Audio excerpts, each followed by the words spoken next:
అండి, నేను మీ జబర్దస్త్ గడ్డం నవీన్. చూస్తూనే ఉండండి ఎంఆర్ న్యూస్. లైక్ చేయండి, షేర్ చేయండి, సబ్స్క్రైబ్ చేయండి. ఎంఆర్ న్యూస్ కావాలి.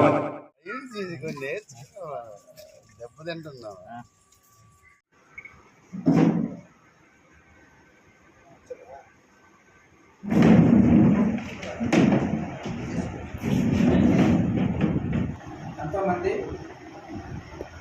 స్వతంత్రంగా సొసైటీకి సేవ చేస్తూ కూడా అందరం తిరుగుతూ ఉన్నాము. చాలా చిన్న చిన్న సొంత పనులు చేసుకుంటూ అదేవిధంగా చిన్న చిన్నపాటి ఉద్యోగాలు చేస్తూ స్వతంత్రంగా ఎదుగుతూ అదేవిధంగా ఆర్థికంగా వెనకబడి ఉన్న వారికి తోడ్పడుతూ వాళ్ళకి ఆర్థికంగా అయితే మరియు సొసైటీ మీద అవగాహన కల్పిస్తూ విద్య వైపు అడుగులు వేసే విధంగా మోటివేషన్ చేస్తూ మనం కృషి చేస్తూ ఉన్నాము. దాంట్లో ఉద్దేశంగా మనకు ఉన్నటువంటి సమస్యల మీద కూడా సార్ ప్రతిబింబించుకునే విధంగా ఈరోజు కలిసి మాట్లాడదామని ఈరోజు రావడం జరిగింది. ఈరోజు ముఖ్యంగా సారు మాట్లాడి తర్వాత మన ఆనంద్ సారు విజయవాసు గారు మాట్లాడతారని కోరుతున్నాం. యువకుడుగా ఉండి మనల్ని అన్ని విధాలుగా ముందుకు తీసుకెళ్ళి మనకున్న సమస్యలను ప్రభుత్వం దృష్టికి తీసుకెళ్ళి మనకి ఆర్థికంగాను అదేవిధంగా ఎడ్యుకేషన్ పరంగాను మనకు రావాల్సినవన్నీ కూడాను సార్ ద్వారా మనం ఇచ్చుకునేదానికి అదేవిధంగా ఉద్యోగం రీత్యా మనకి ఏవైతే ఉన్నాయో వాటి అన్నింటినీ కూడాను ఈ కూటమి ప్రభుత్వం ద్వారా మనకి అన్నీ కూడా రిలీజ్ చేసేదానికి సార్ నుండి మనం రిప్రజెంటేషన్ ఇస్తూ ముందు మన ఈ కార్యక్రమాలన్నీ కూడాను సార్ ద్వారా తెలియపరుచుకుంటామని ఈ అవకాశం ఇచ్చినటువంటి అందరికీ కూడాను అదేవిధంగా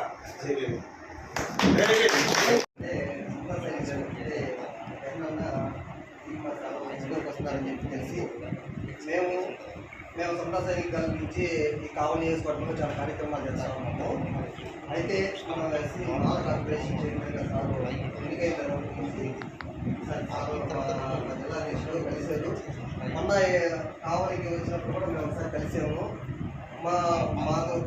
మాతో పాటు మా కావలి నియోజకవర్గంలో ఎవరైతే తిరుగుతూ ఉన్నారో వీళ్ళందరూ చదువుకున్నారు. ఏదో చిన్న చిన్న ఇంటి దగ్గర వ్యవసాయ పనులు ఇవి చేస్తారు. కొంతమంది ఎక్కువ చదువుకొని కూడా కొంచెం ఆర్థిక ఇబ్బందులతో ఉన్నాము. గవర్నమెంట్ ఈ కూటమి ప్రభుత్వం ఏదైతే ఉందో ప్రతి ఇంటి దగ్గర నుంచి ప్రతి ఇంట్లో ఒక పారిశ్రామికవేత్త తయారవ్వాలనేది ప్రభుత్వం యొక్క లక్ష్యంగా ఉంది. నేను సొంత సైనికులు నెల్లూరు జిల్లా అధ్యక్షుడిగా ఉంటాను. ఈరోజు విద్యాన్న గారు నెల్లూరుకు వస్తున్నారని చెప్పి మాకు తెలిసిన వెంటనే మాకు ఈరోజు వెళ్ళి మేము అందరం రిసీవ్ చేసుకోగలిగింది. అలాగే మా కావలి నియోజకవర్గ కమిటీ వారు అందరినీ ఎలాగైనా కానీ ముందుగా తీసుకురావాలని చెప్పి లాస్ట్ టైం అనుకున్నారు, అది కాలేదు కదా అని ఈసారి మీరు వాళ్ళు చెప్పగానే తీసుకురావాలని చెప్పి అనుకున్నారు. అయితే రిక్వెస్ట్ చేయగానే అన్న వెంటనే పొందమని చెప్పారు. ఈరోజు ఇక్కడ కావాలన్న సమస్యల గురించి కొన్ని వాళ్ళు చెప్పారు. అది అమ్మగారు ఖచ్చితంగా నెరవేరుస్తారని చెప్పి వాళ్ళ సమస్యలు తీరుస్తారని నేను ప్రతినిధులందరికీ కూడా హృదయపూర్వక నమస్కారాలు. ఈరోజు కావలి పట్టణంలో ఉన్న బుద్ధ విహారాన్ని సందర్శించడం చాలా సంతోషకరమైన అంశం. ఇక్కడ స్థానికంగా ఉన్నటువంటి పెద్దలు యువతని కలవడం, వారు చెప్పినటువంటి విషయాలు తెలుసుకొని వారికి ఉన్న సమస్యలు మా పరిధిలో కార్పొరేషన్ పరిధిలో వాటిని ఏ విధంగా పరిష్కరించాలనేది కూడా ఒక ప్రణాళిక ప్రకారం వాటిని పరిష్కరిస్తాం. మరొక ముఖ్య విషయం ఏంటంటే గత 5 సంవత్సరాలు ఎస్సీ కార్పొరేషన్ ద్వారా ఎస్సీ యువతకు అందాల్సినటువంటి లబ్ధి పూర్తిగా నిర్వీర్యం అయిపోయింది. ఎస్సీ కార్పొరేషన్లో ₹1 కూడా ఫండ్ లేదు. తద్వారా దాదాపు 3 దశాబ్దాల పాటు ఎస్సీ యువత యొక్క ఆర్థిక అభివృద్ధి వెనకబడిపోయినటువంటి పరిస్థితి ఉంది.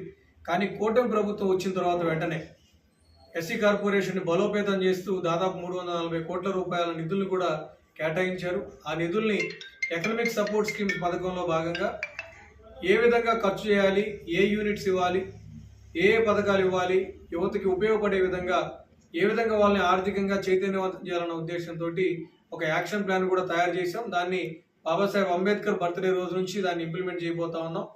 అందరూ కూడా ఆన్లైన్లో అప్లై చేసుకున్నారు. ఇక్కడ ఉన్నటువంటి యువతకి పెద్దలందరికీ కూడా తెలియజేస్తున్నాను, ఎస్సీ కార్పొరేషన్ ద్వారా ఏదైతే రుణాలు ఇవ్వబోతా ఉన్నామో వాటిని మీ అభిరుచులకు అనుగుణంగా భవిష్యత్తులో మీరు అందరూ కూడా ఆర్థికంగా నిలదొక్కునే విధంగా వాటిని సద్వినియోగం చేసుకోవాలని చెప్పి ఈ సందర్భంగా తెలియజేస్తారు.